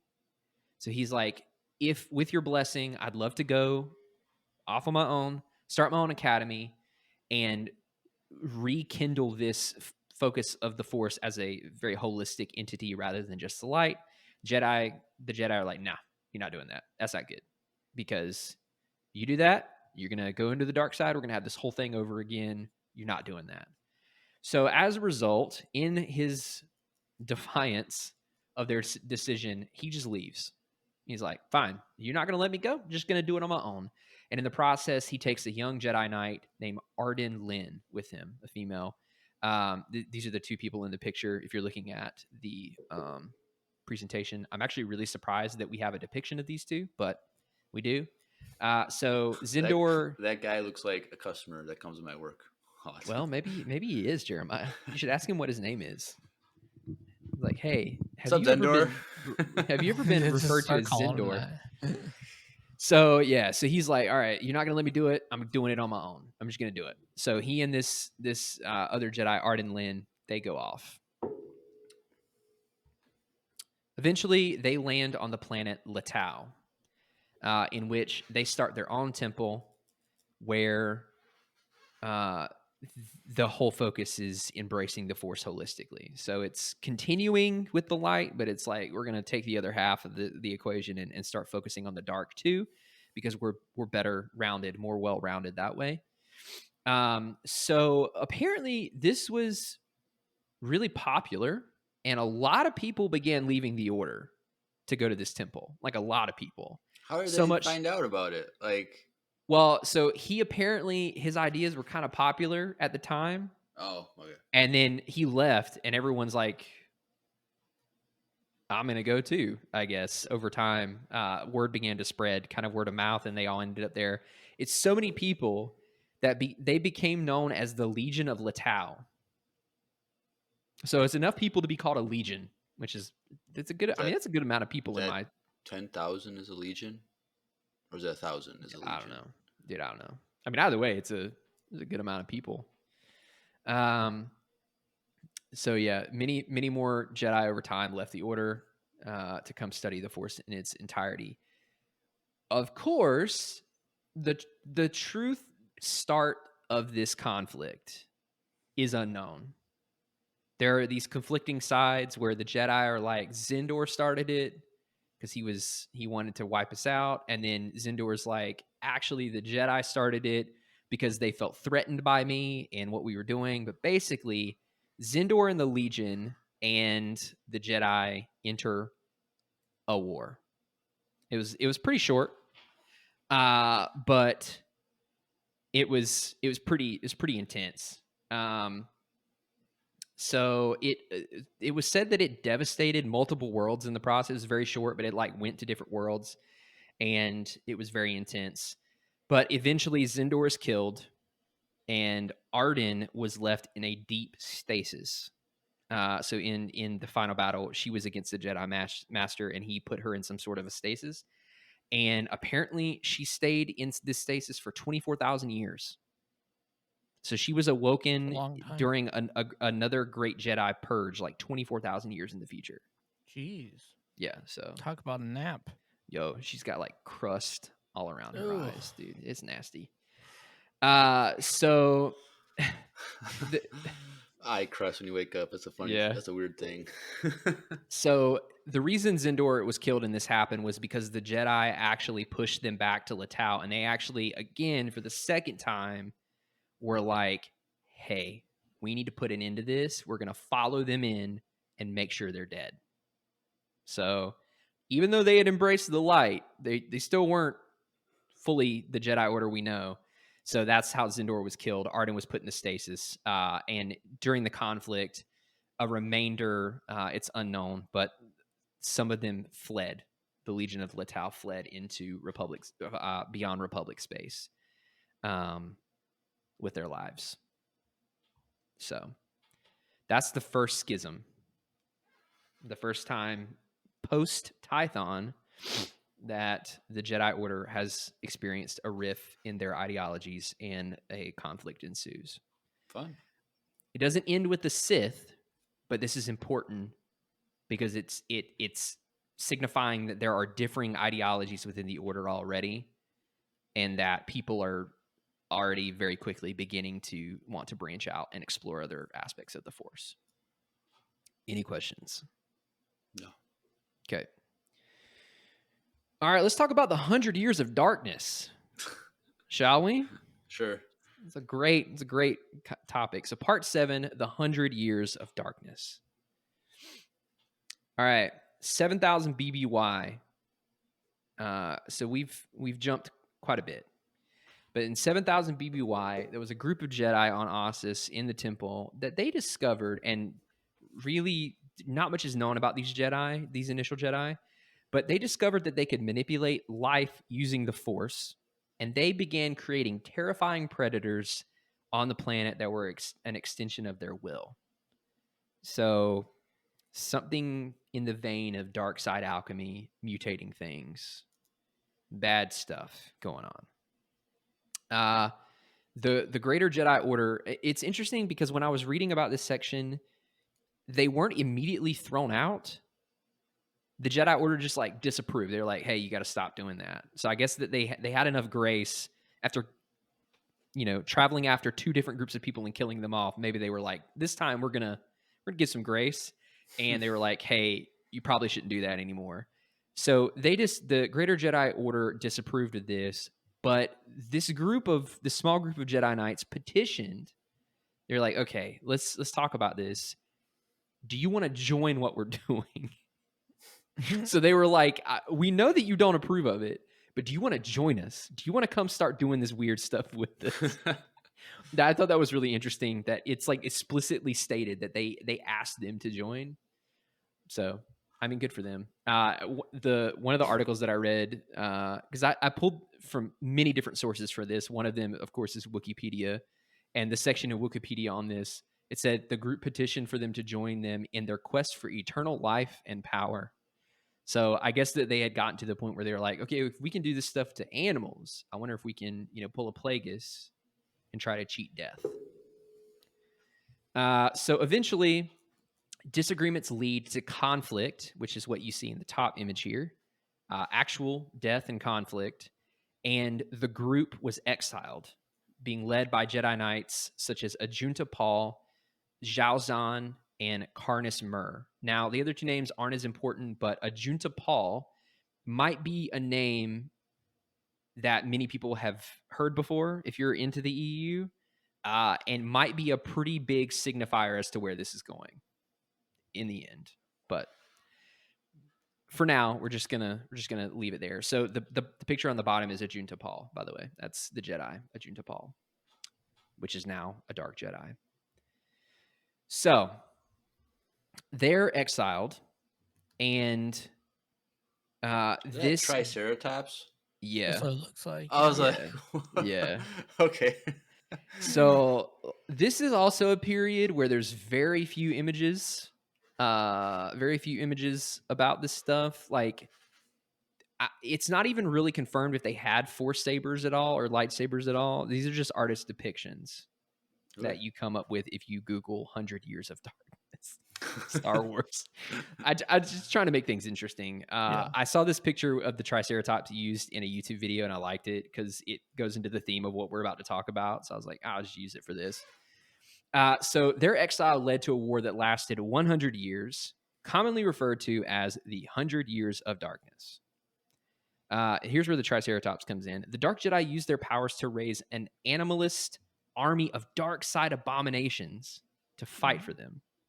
So they were smaller in number than the Greater Order. So they were like, okay, well, fine. Here's a bunch of monsters. Boom. There you go. This is how we'll do this thing. Can you just imagine if like that happens in the Jedi Order movie that we get? Like we just see this crazy stuff. Like this like create dinosaurs and like I wish it would. that'd be so... This is so they're now, again, Disney is kind of stepping into territory that has been very well established by the EU, and I'm excited and also very hesitant. So because there's so much, obviously, like there's so much that's in the EU concerning the origins of the Jedi and the Sith and all that stuff. But like, I'm kind of hoping that Jedi Origins movie is a trilogy. That way they can flesh out a lot more stuff. That'd be cool. But this is one of the things that people say about the EU is how like confusing and convoluted it is, and I'll give it to them. Like it is. But this is one of the periods that's pretty well established. Like this is one of the ones it's like there's a pretty agreed upon historical record and flow of time in this history that people all agree on. So anyways. So they got big dinosaurs with big horns and lasers, freaking lasers on their head. And so they entered this war that lasted 100 years. Even though they raised the abominations, they were consistently pushed back by the Jedi Order. It was very clear that at every point, even though they would win some, the Jedi were always stronger. They always seemed to repel them backwards. During the second half of the war, we're going to talk about this in just a second. During the second half of the war, on the verge of ultimate defeat, the Dark Jedi got together. They pooled their combined powers together to create some of the most, like, they had the dangerous, like, dark side beast before. They're like, okay, we need to level that up because we're about to lose. So they created even more dangerous, like, extremely vile dark side creatures, one of them being the Leviathan. It was like he had that was ready for him. I'm not gonna lie, the timing for that one that was really good. So the Leviathan, we got a picture of one. There's actually multiple images of these things, which is very strange to me. It looks like a T-Rex. It's like a T-Rex, but it's got a bunch of different tentacles and stuff. Yeah. So this was their like main weapon. The reason that these were so dangerous is because the Leviathan could suck the life essence straight out of someone. Kind of like Palpatine. Or Rey. Yeah. But like really, I don't want to talk about that. But anyways, it was very quick, very dangerous because they wouldn't even have to really touch you. They could just get close. You know what I'm saying? They put a little straw in. Anyways.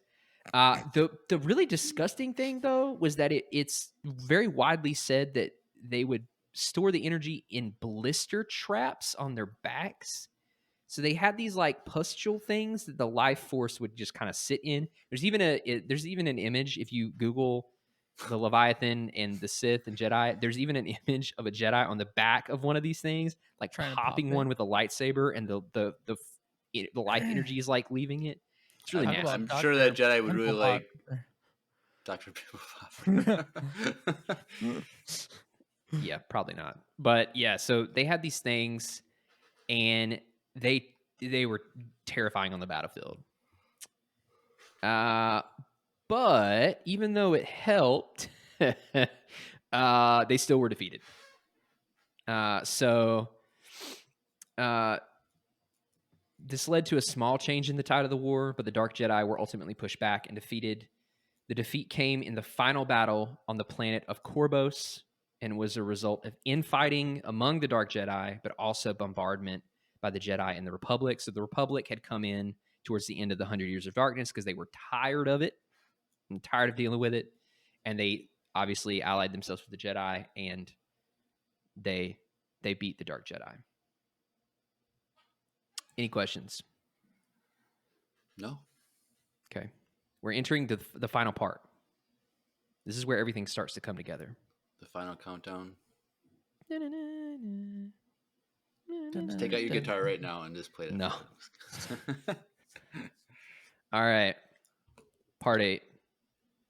The Exile and the Sith. Dun dun dun. I was supposed to say war ends. Or weekends. I don't know. I think that was an artifact for me copying and pasting one of the slides, so my apologies. But it's supposed to say war ends. So utterly defeated and at the mercy of the Jedi and the Republic, the Dark Jedi that were still alive await their consequences. So it's also worth noting that the original 3 Jedi that I mentioned before, one of them being Ajunta Paul, they're still alive. They're still a part of these Dark Jedis. Members of the Republic pretty widely wanted them to be publicly executed because of the whole 100 years of war thing. But the Jedi Order were inclined to banish them or exile them into the unknown regions, which at this point was pretty much the whole Outer Rim. They hadn't really gotten out that far. So when I say the unknown regions, it's not the same unknown regions where the ascendancy is and all that stuff kind of to the west of the core. It's kind of the whole galaxy at this point, past some parts of the mid-rim. The Jedi hoped that over time the Dark Jedi would come to see the error of their ways and change. And they were now kind of widely referred to, instead of the Dark Jedi, as a group collectively as the Exiles. But mind you, this is the second, what would be referred to as the Second Great Schism. But the 100 Years of Darkness is a much cooler name than the Second Great Schism, so that's what I went with for this. In 6900 BBY, they are herded onto this ship. It's an unarmed transport ship. There are no weapons, no armor, no nothing. The Exiles are put on this ship, and they set off. I'm pretty sure they just picked a direction towards the unknown regions, set off. They were led by a fighter escort until the edge of Republic space, and then they left, and they just kind of let them drift. They just let them go. Well, it just so happens that later that year in 6900 BBY, these Exiles landed on none other than Korriban. Interesting. So this is where the two histories converge into one. Any questions before we keep going? No.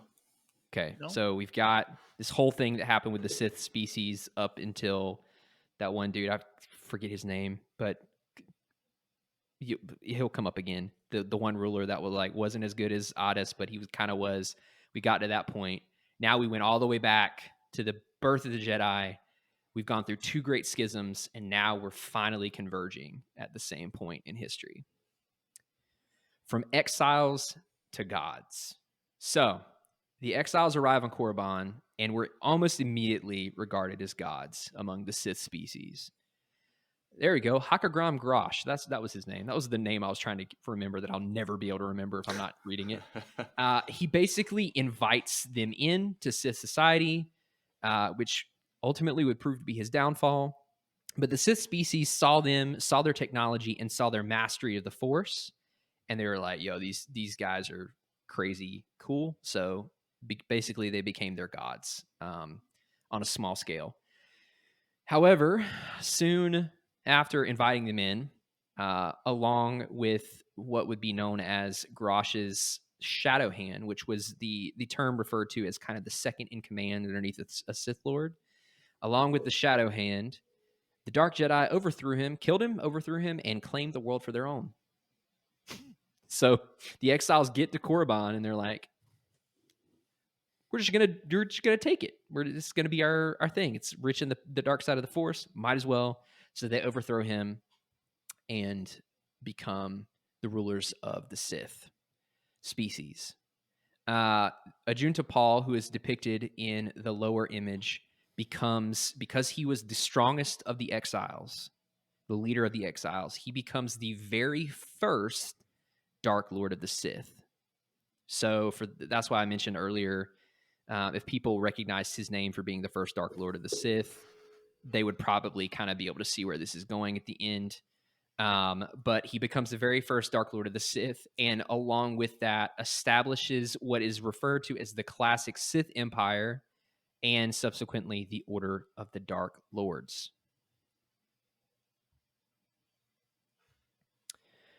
So some of the exiles, after they took over, grew discontent. They were like, yeah, we could rule the Sith, but we still have a pretty big grudge against the Republic and the Jedi. So instead of staying and being content and ruling, they were discontent with that and decided to return to Republic space and attack the Jedi against Ajunta Paul's wishes, which is a super smart move, I'm sure, except for they were defeated.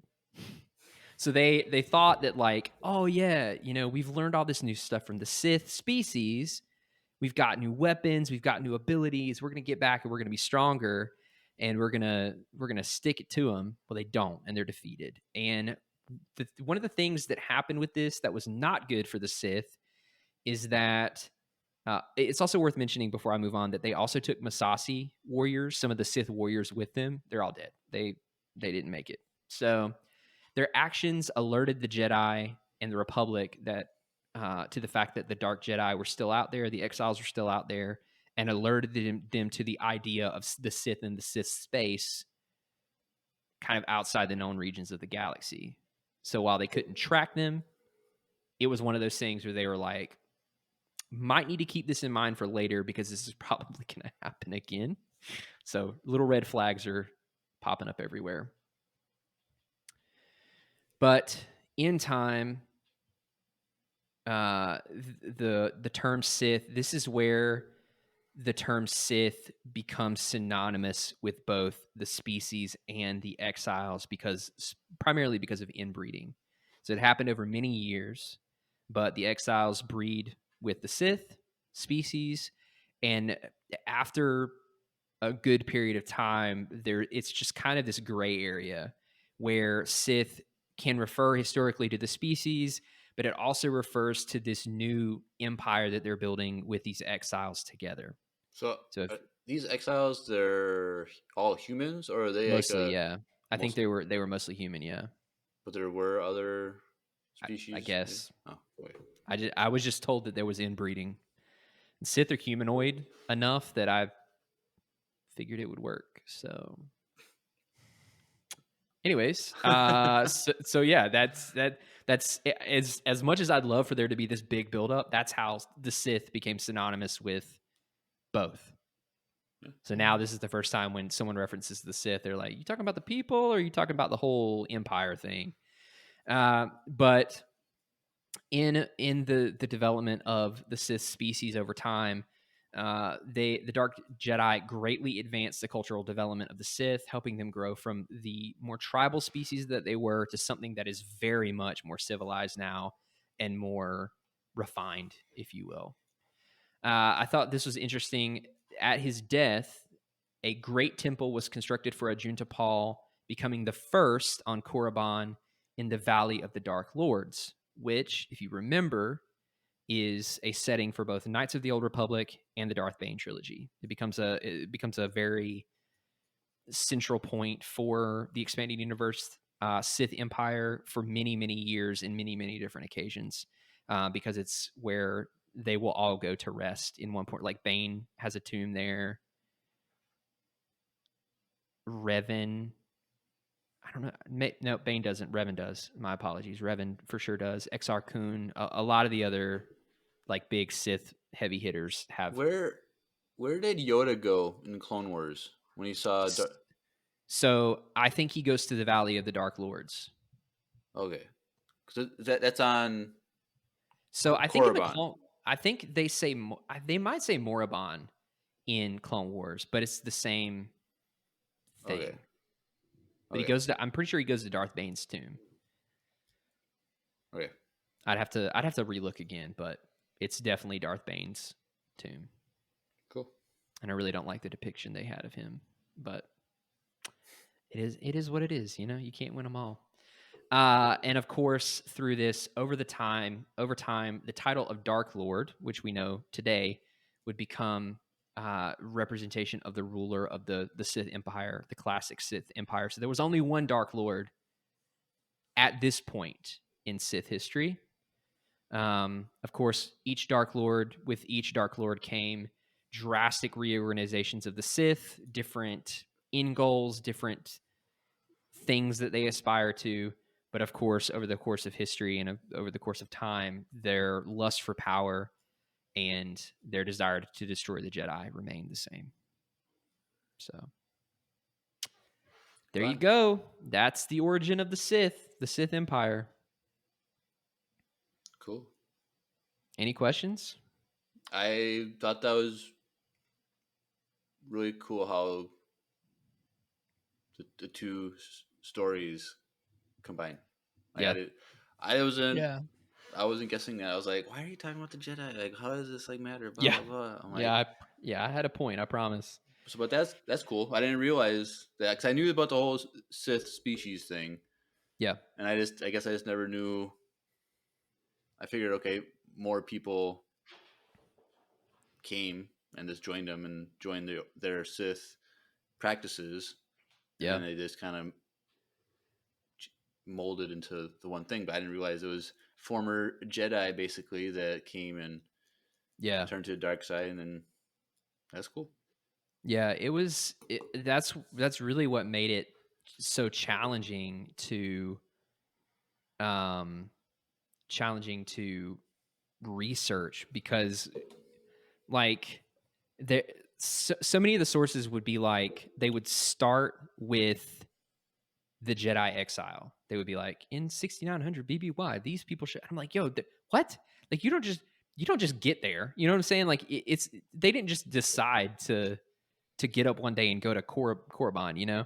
So it's like either they would include that and not include the rest of everything, or it was always one part of the story or the other. So I had to watch like 4 or 5 different YouTube history videos, one of which was a history of the Sith species by itself, you know, looking through Wikipedia articles and stuff like that. So like it's very interesting to me how it all came together.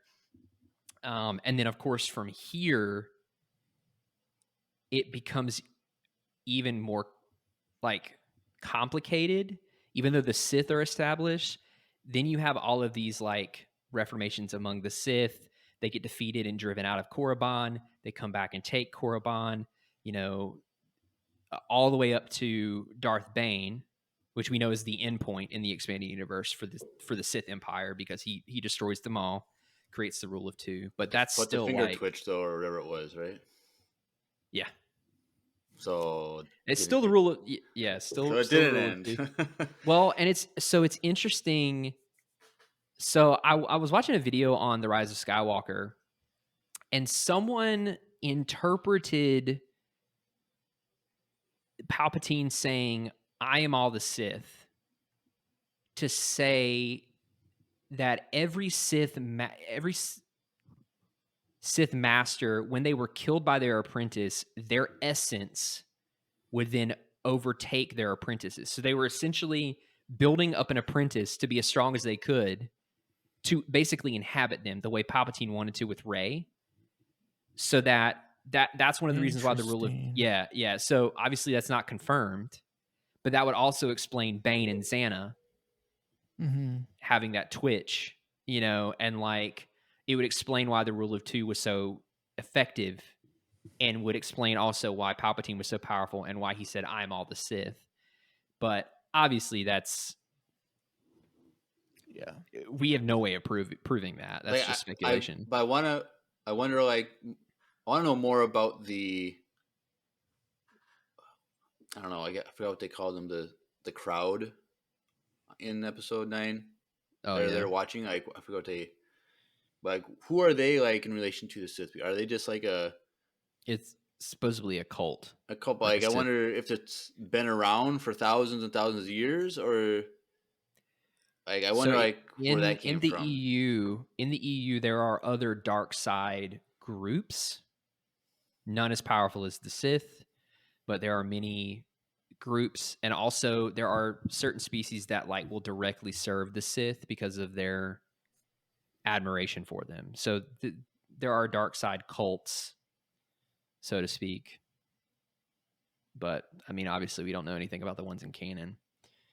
But yeah, so there's thousands of years of more history that leads us through to Revan and Bane and Exar Kun, who eventually comes back post Return of the Jedi, or is it Frida Nad?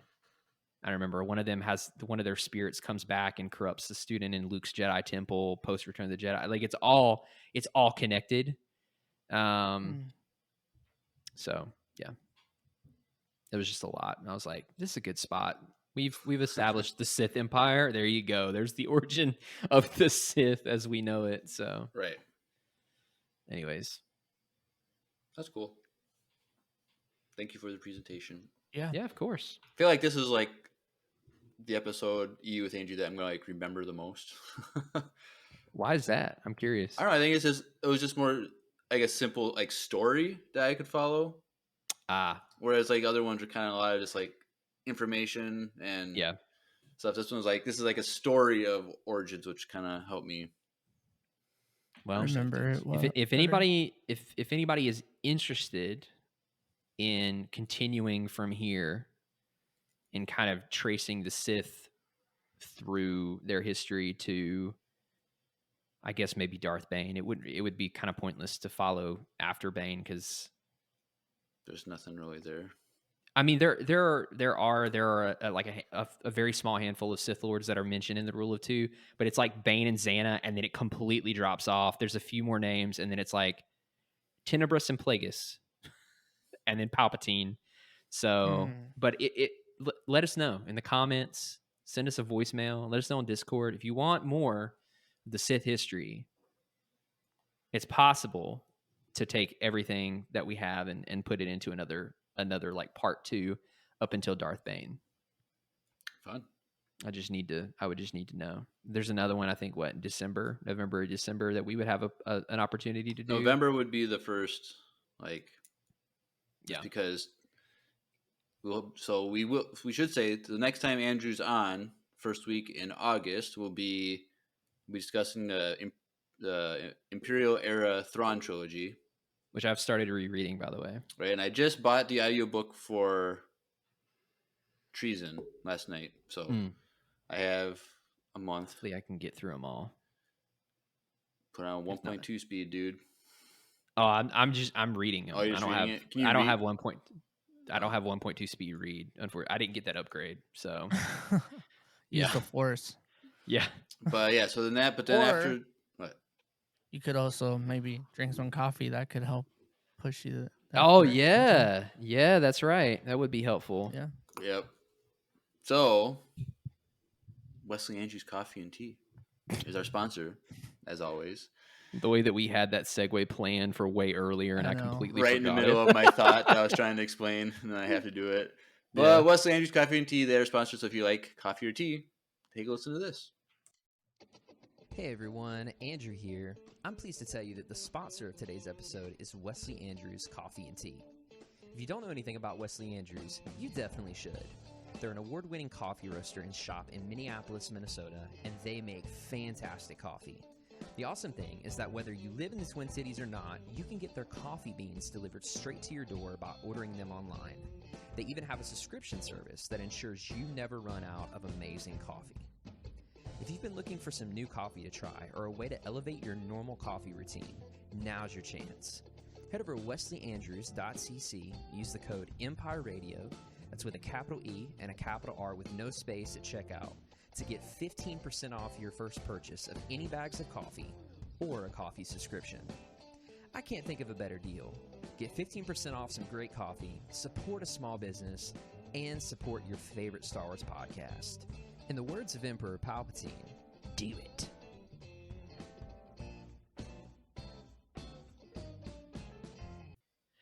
Do it. Do it. All right, but as I was saying, after the Thrawn trilogy discussion, first weekend in August, Andrew will be here for Ahsoka breakdowns, which would just be that first week in September and first week in October. So, Yep. we'd love for him to be here for every episode, but he'll just be here for 2. And then after that, November, then we could probably do another EU with Andrew. And then who knows what we'll be doing after Yeah, that. But let me know. I know another topic that we have discussed in the past is basically Luke, like EU Luke and his journey through I the would be down for that one. expanding universe. That's a massive, massive informational undertaking because we're talking like 20, probably 30 different novels, if not more. So you have 4 my months to prepare for I was going to say, well, my request for everyone listening is I need to know if you want more Sith or EU Luke. So let us know in Discord. Let us know in the comments on YouTube. Let us know in a voicemail. Anywhere you can let us know so that I can begin planning. Because if it's EU Luke, I might need 4 months to finish that. Because there's so many books from that include him in the story that I haven't read. That might have to be like part 1, part 2, like November, December. Yeah, 2 episodes. It might be easier to do it that way. Also, but who knows? There might Jeremiah be a could YouTube also video. put a poll on It could be- Spotify I could Oh, do yeah, do polls that. too. Yeah, do that. to see if they want what they want. So fill out that poll if you're just listening. Yeah. Everyone, the Grand Admiral has arrived. Oh man, Cheeto. Yeah, come here. Yep. There he is. There he is. For those Yep. of you not watching the video or the stream, my cat Cheeto has made an appearance. Yep. And if you want to know what he looks like, live action Garfield. But a lot less fat. Yeah. and droopy ears. Does Cheeto Yeah, he's a like he's lasagna? a Scottish fold. No, but he loves cheese. Does he sleep all day? He sleeps a lot. That's pretty close. Yeah, he to sleeps. Garfield. He sleeps a lot, but he's got a very strict biological clock. Like he's very consistent when he sleeps and when he wants attention. So when you moved to the other side of the country, was he Didn't mess up his sleeping schedule. crazy? So it messed up everything because I've actually got a vlog. He's rolling over. He's like rolling around like a little caterpillar. I can't. I'll be there in just a second.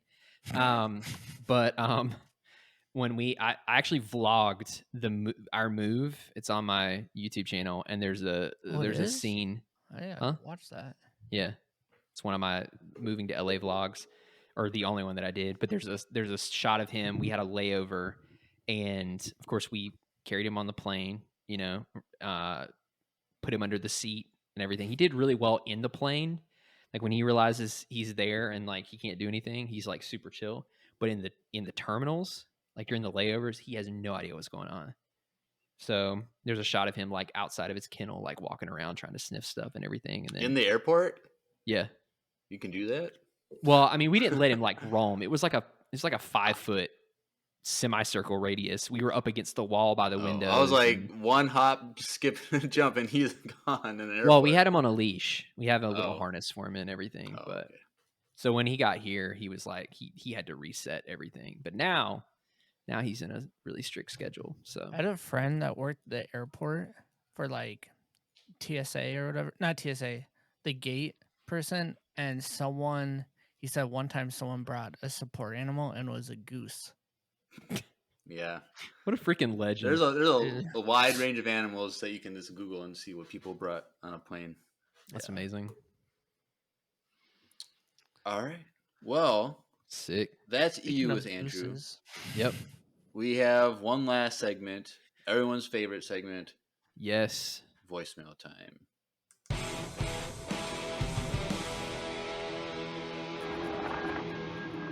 It's voicemail time. Every time. Yep. The heavenly chorus of angels. That is Drew's voice. you're welcome. So we have one voicemail tonight Hey, streak's not broken. from our good and faithful friend, Will. Will. Hey. So let's take a listen. So, a little birdie told me that nobody sent in a voicemail for this week. And I just have one thing to say. And that is, what do we say to the god of death? Not today. So Thanks, All Will. right. I told people in the Discord like an hour before we started, like, hey, someone needs to send this in or we're losing our streak.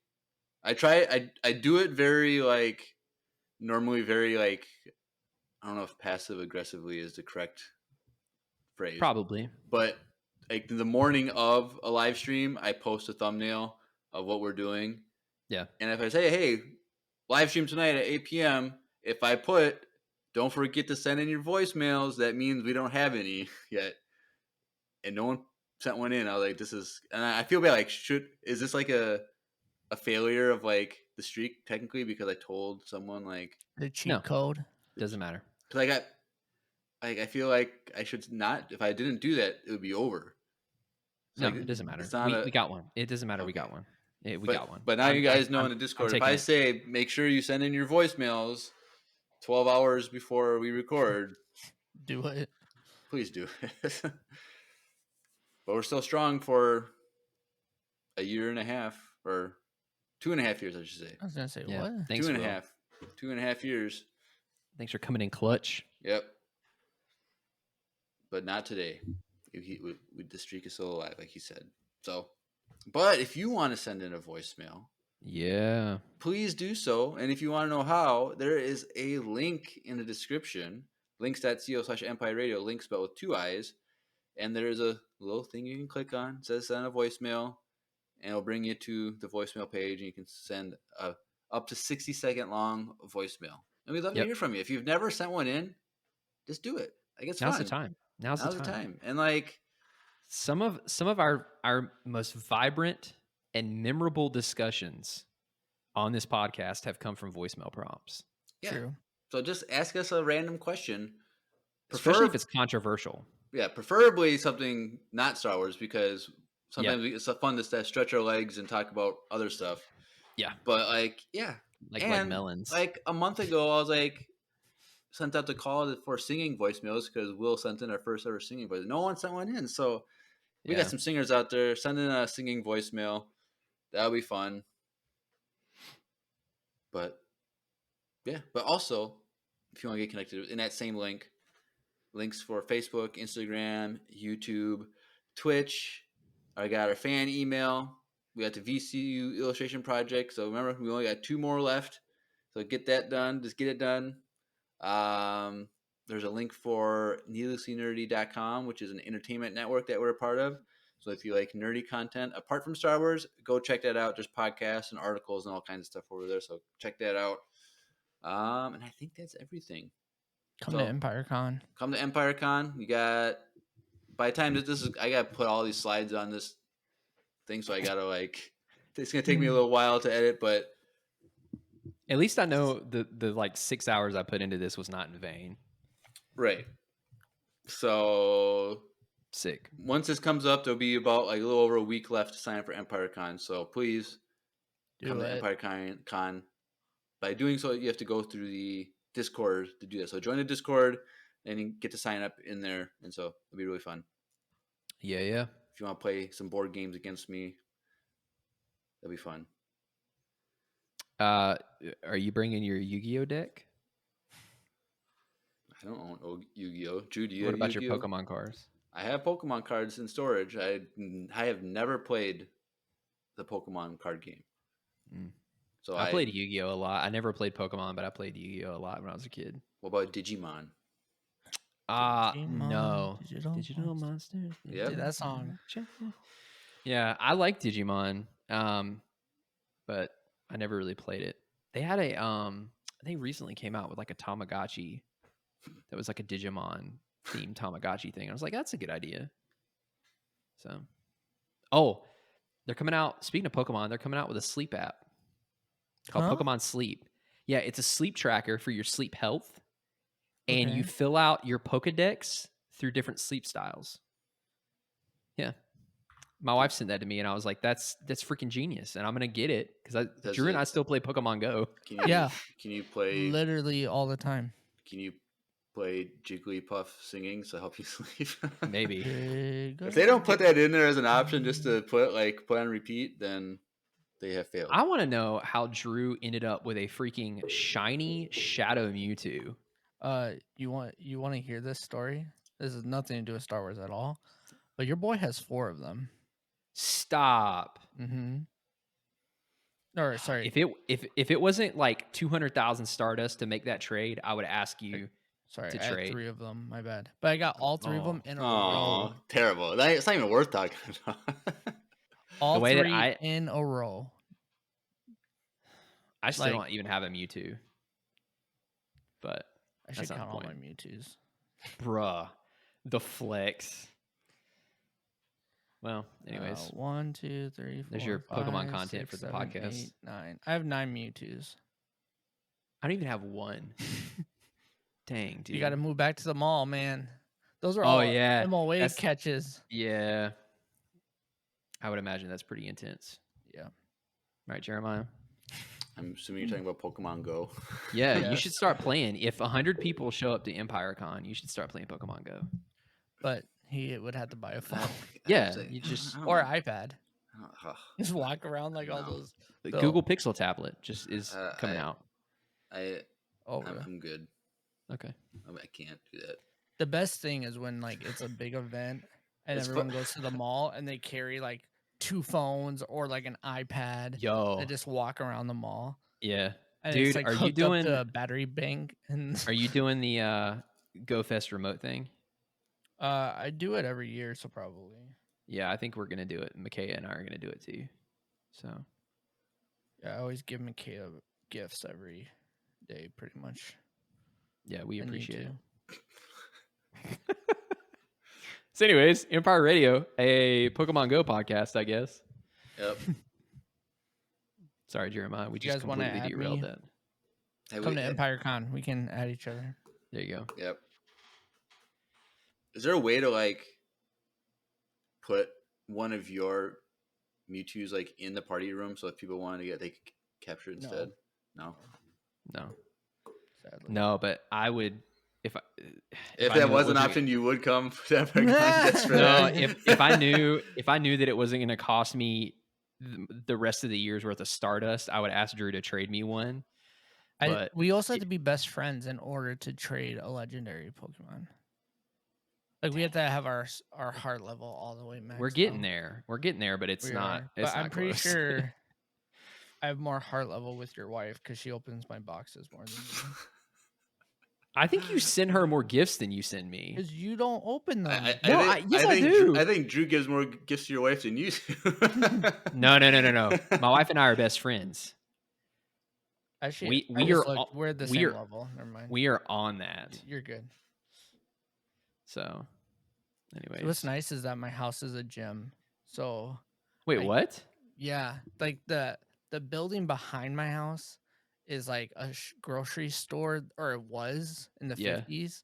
Yeah. So like it's like a landmark, and so it's Yeah. a gym, and it's literally like right now I can hit a gym. Yeah, it's we super have nice. 2 across the street from us for Oh, the that's hotel. Yeah. So, Yeah. right. Yeah, Jeremiah, you seem very interested in I this have no conversation. idea what I you're going love on. I love how we just went off we really went off on a tangent right now. That's true. So, How do we even go on that tangent? Didn't you Uh, just bring up Mewtwo or something? No, Just Pokemon, randomly? No, we were Pokemon talking about cards and Pokemon playing cards and then games. Pokemon Sleep Oh, and then Pokemon Go. Yeah. I just sent you a gift. Open it. All right, hold on. all right. Here, open it live. An unboxing right here on Here we go. Let's see Empire what I- Radio. let's see what I get. Hold on. Phone's out, everyone that isn't watching. It's a Rattata. Or No, well, you you don't can't- actually get Pokemon. Yeah. It's just well, you kind of you get eggs. Let's see what I get. What is it? What is it? You get I don't know. What is A it? sticker, sticker? 5 Pokeballs, 1 Max Potion, some Stardust. That was kind that of was kind of whack. that was yeah. That was not as exciting as I was hoping it was going to be.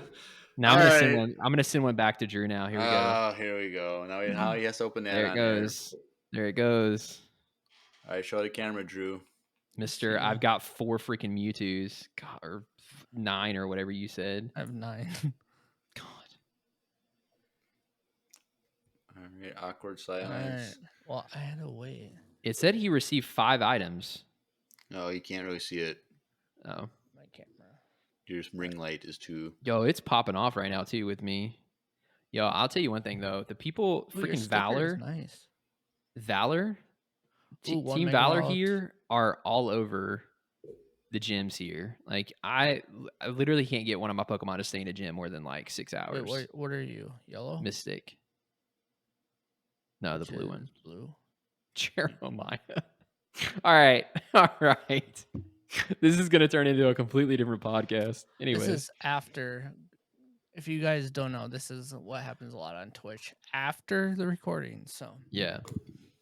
Yep. This time it just happens to be in the recording, which I feel like Jeremiah might just end up cutting out it entirely. No, I gotta no, that's too much work. do it for the tubes, All right. But yes, thank you, Andrew, for your presentation tonight. Like I said, it was a very good one. Always. I'm gonna remember the details from this one, so that's cool. Sweet. So next week we'll have another episode, just Drew and I. Yeah. Something that we were gonna have a few weeks ago, but Drew his power went out and we weren't able to do it. So we'll be doing that one, and then I think pretty soon here we're gonna get an Ahsoka trailer. So Weren't that we might, already supposed to get some new footage. You were supposed to this weekend, yeah. but because of Twitter, Yeah. they See, this did is it. why Elon is not a good. Wait, what?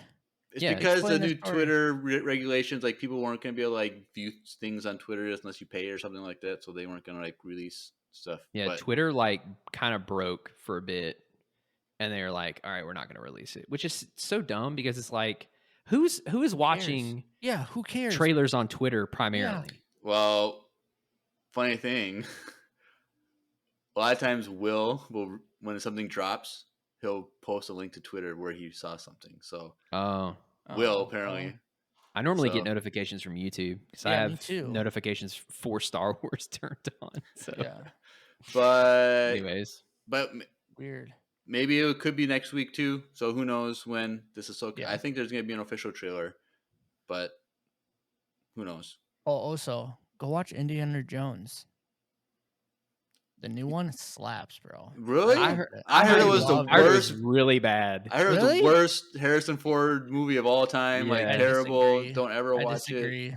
It's way better than the. 80-year-old guy who's supposed to be an action star, like CGIing him walking. No, but it's deepfaked and it looks so good. I'm not even Well, kidding you. There's Guys. I thought it was flashbacks, like but After the original 3, I have no interest in Indiana Jones. what about the Shia LaBeouf one? I Well, have no that- interest that- in Indiana. Okay, this one's way better than that one. I'll say that. That one was rough. I have only seen the original 3, so I don't even know what. Because there's It's rough. is no, it just no. that one and this one, or is there Yeah, this the third that's one it. since they got Yeah, this is the this fifth is- one. okay. Yeah. I don't know. I liked it. It's like I'm the same way with. I also Mission watched it with my Impossible. dad though, so it's kind of like Oh, an old thing. They should Yeah, just I'm- be calling a Mission Possible because he does it every time. Like, Yeah. it's not impossible. You can do it every one. It's like, hit the button. Get out. Oh, okay, well, more wrong that one. button. oh gosh. All right, we keep babbling on, But that's everything. So you have been listening to another EU-tastic episode of Empire Radio. I'm Jeremiah. I'm Andrew. I'm Drew. And may the Force be with you. Always.